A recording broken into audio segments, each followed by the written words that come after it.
just died of cancer. Without John Wayne. Wayne starred in more than 150 films, more than half of them westerns. Nominated for 3 Oscars, he finally won for 1969's True Grit.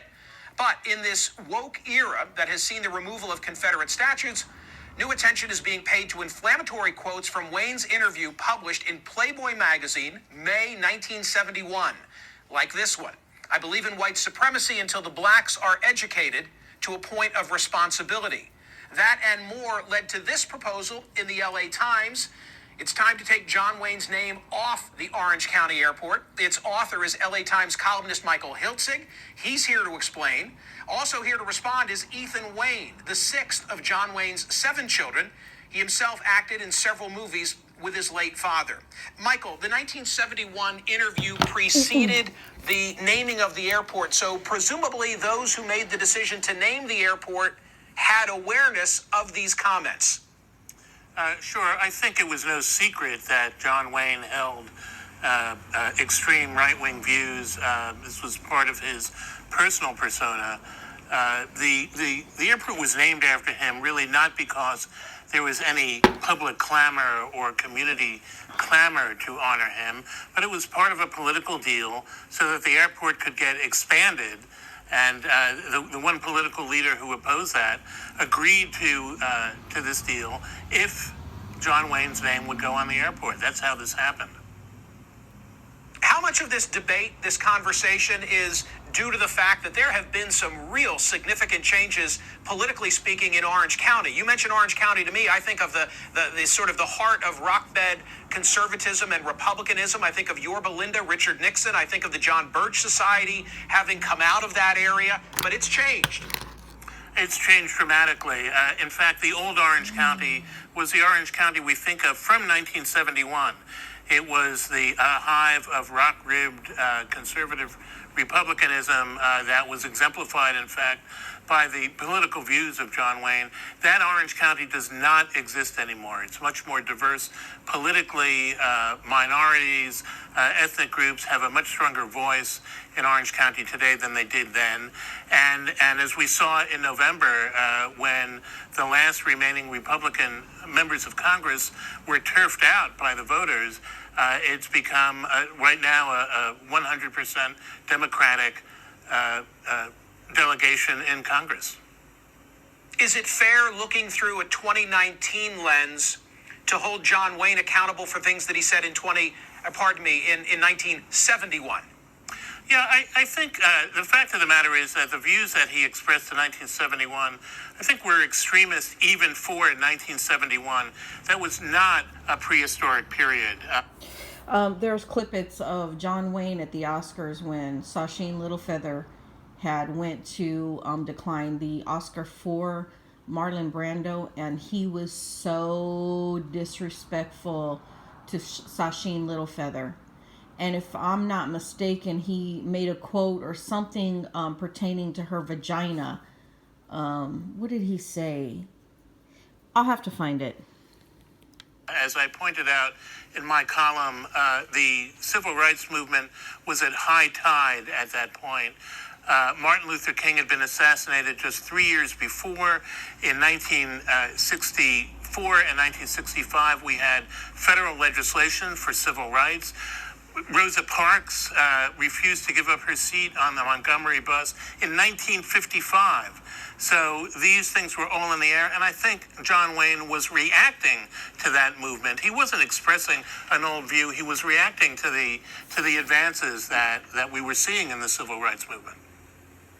Michael Hiltzig, thank you. Joining me now to respond is Ethan Wayne, who's not only John Wayne's son, also president of the John Wayne Enterprises and director of the John Wayne Cancer Foundation. Ethan, this is some real tough stuff. I don't know that you're going to try to defend the words, but let's at least let folks see what they were. Relative to gays, can we start with that? Your father quoted in Playboy magazine, if we can put that on the screen, as saying the following: Americans will be completely fed up with these perverted films. He's then asked, well, what do you consider perverted? He talks about Midnight Cowboy, a story about 2 fags, and thinks that qualifies. Relatives to blacks, people of color, but we can't all of a sudden get down on our knees and turn everything over to the leadership of the blacks. I believe in white supremacy until the blacks are educated to a point of responsibility. And then with regard to Native Americans, one more of these, I don't feel we did wrong in taking this great country away from them. If that's what you're asking, our so-called stealing of this country from them was just a matter of survival. There were great numbers of people who needed new land, and the Indians were selfishly trying to keep it for themselves.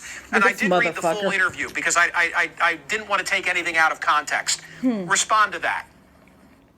Tuition-free K-12 powered schools are ready to put over 20 years of being a... Of course.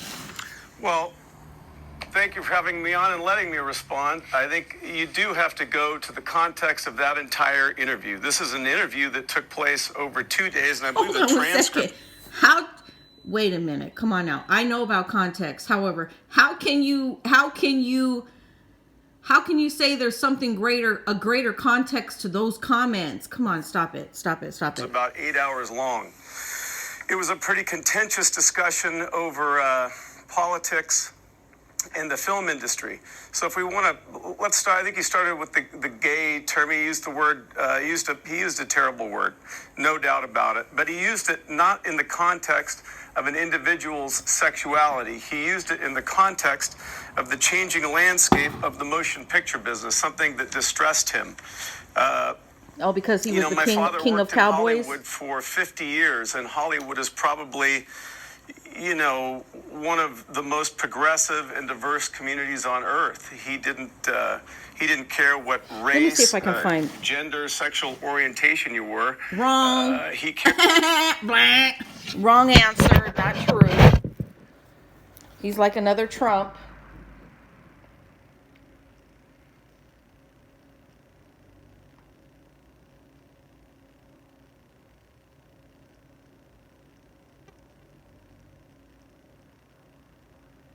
Let me see, can I find it?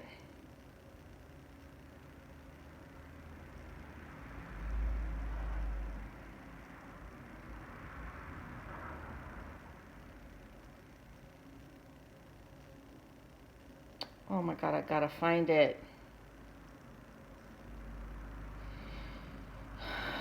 I basically wanted to kind of honor Sasheen Littlefeather. However,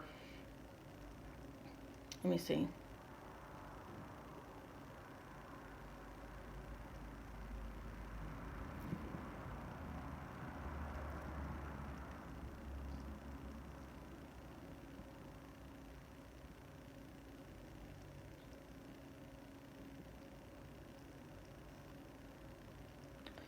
Let's see.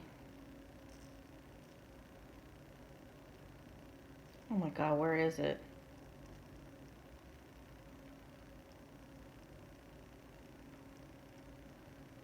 Oh man. Oh, well, we'll just read this one. His patriotism has never wavered, but today he's a little disillusioned with modern America. We're being represented by men who are kowtowing to minorities where they can get votes. And I think it's bad for our country. And I am sad to see minorities make so much of themselves as a hyphenated American. I wish they'd all get to thinking that they're Americans as they should, and as they have luckily been born here and couldn't be better off in any other place. There shouldn't be so much whining and bellyaching. In the late 60s and early 70s, there was a period of considerable change. Civil rights for blacks, equal rights for women. Has this made America a better place? I am saddened by the fact that although we were a matriarchy, I think we will not be any longer. I think opening doors and tipping your hat to ladies is probably a thing of the past. The forerunners of the women's liberation of today have taken that feeling away from the average American man. Okay, let me give you some perspective. He's talking about opening doors for women, right?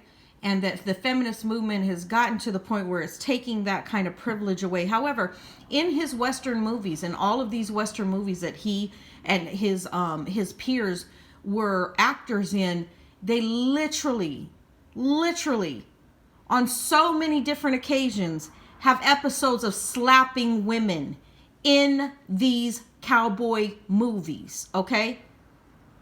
Degrading them, raping them in the movies, okay? Slapping them, punching them, pushing them. Is that honor?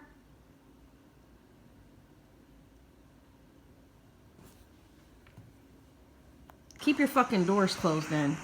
But what about the And civil it's not rights? I mean, yourself. it's What necessary. about the civil rights? Well, we have 20 million blacks on this continent. Right. It was necessary to extend rights to them that perhaps for the first 199 years were denied them in this free America.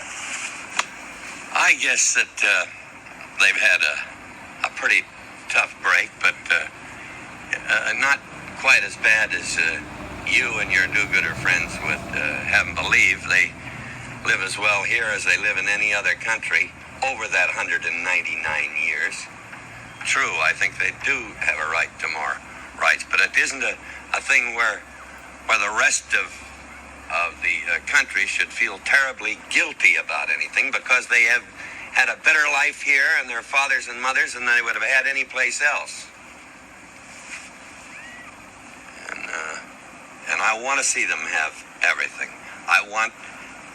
I don't squawk and cry baby and say, geez, I had to go without meals when I was 16 and 17 years old. It's a terrible thing.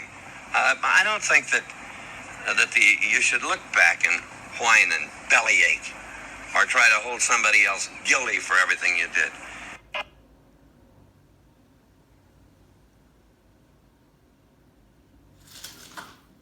Hey!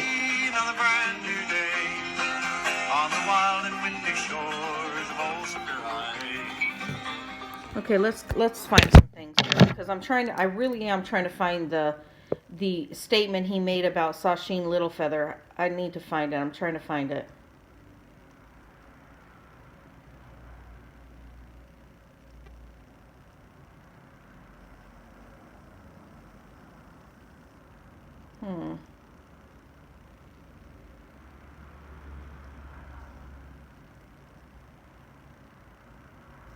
And I'm not doing this to pick on somebody that's dead. I'm not actually trying to do that. However, it just kind of gives you a perspective of how the Oscars have manifested itself throughout history, and who they actually do respect and who they actually do not respect.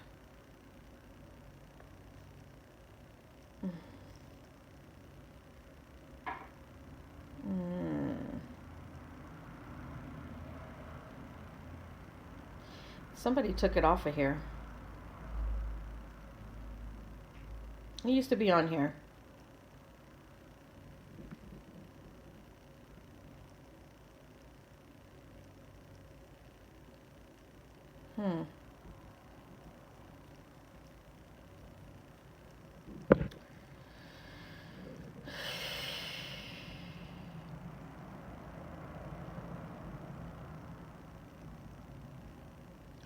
Yeah, it's gone.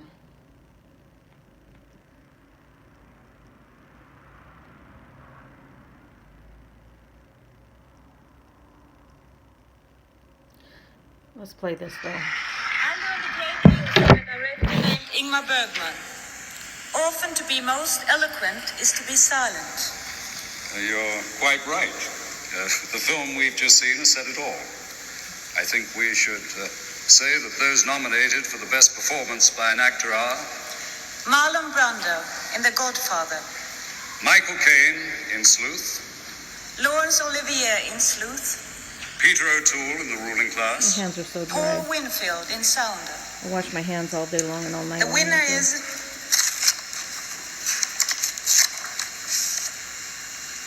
Marlon Brando in The Godfather. accepting the award for Marlon Brando and The Godfather, Miss Sacheen Littlefeather.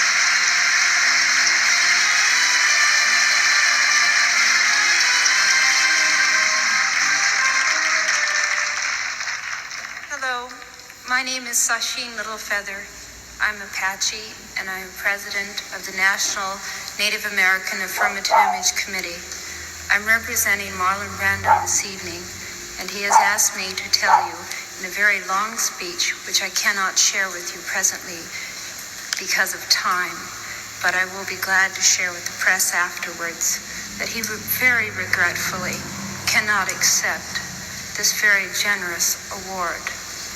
And the reasons for this being are the treatment of American Indians today by the film industry,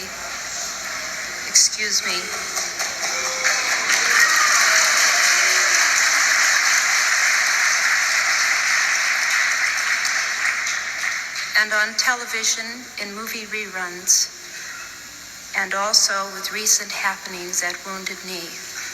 I beg at this time that I have not intruded upon this evening, and that we will, in the future, our hearts and our understandings will meet with love and generosity. Thank you on behalf of Marlon Brando.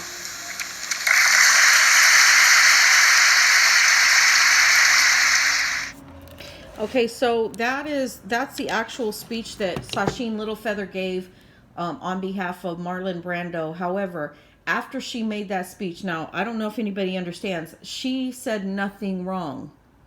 She was a representative for Marlon Brando, and she got so much hate. She got so much hate from the movie industry.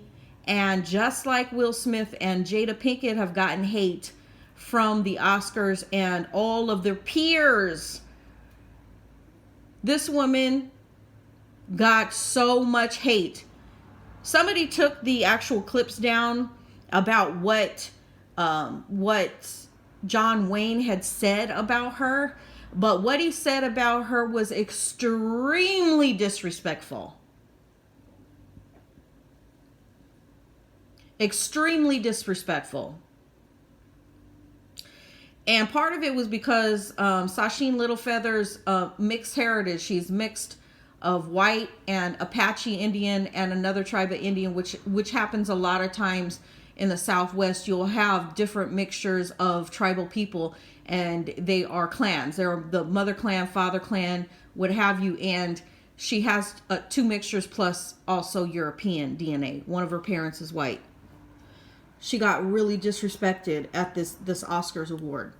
And this is very indicative of what the Oscars actually does to people, and the corruption. Like, there's complete, total corruption. I might actually do a series on this about all the things that have transpired and the people that are truly, truly, truly honored at these awards.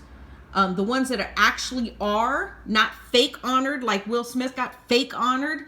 The ones that actually were honored have said and done some of the most racist, vile things towards people. So, I'm going to upload this.